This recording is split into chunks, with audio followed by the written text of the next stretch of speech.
Salut, eu sunt domnul Fund, mirositor de sconks. Astăzi vă voi arăta ceva super mega extra tare. Da.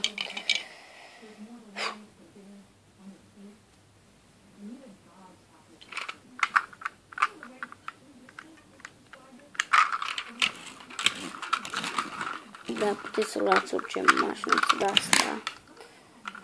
Așa.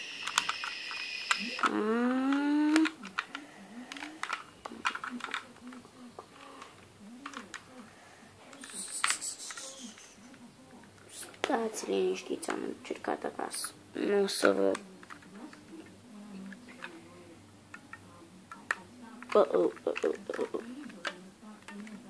Nu o să vă afecteze mintea sau ceva prostie. Bună.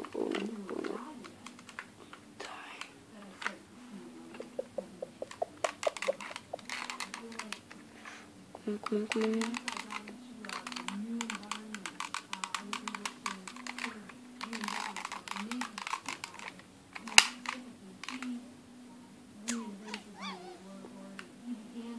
Cine are oameni control poate să ia mașina aia de la oameni din seria de iarnă.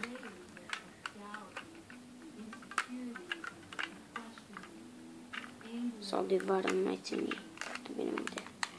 Uitați aici. Vedeți cam așa ar trebui să arate la voi, știți? Da, ăsta e microfonul.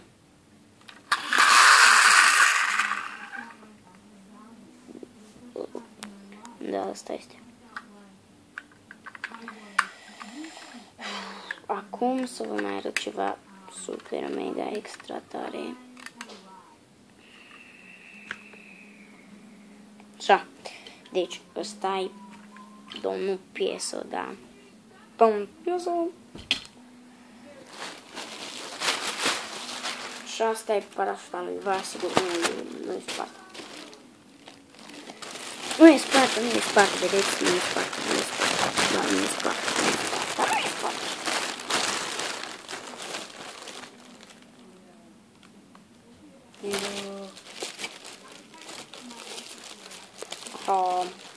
Îl puneți aici la pungă, pe domnul pasăre, care va efectua un triplu mega extra salt, da?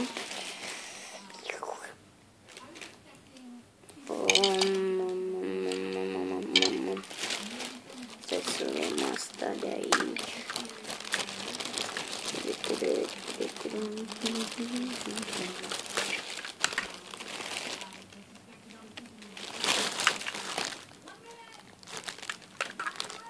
Ce mă? Stați un pic.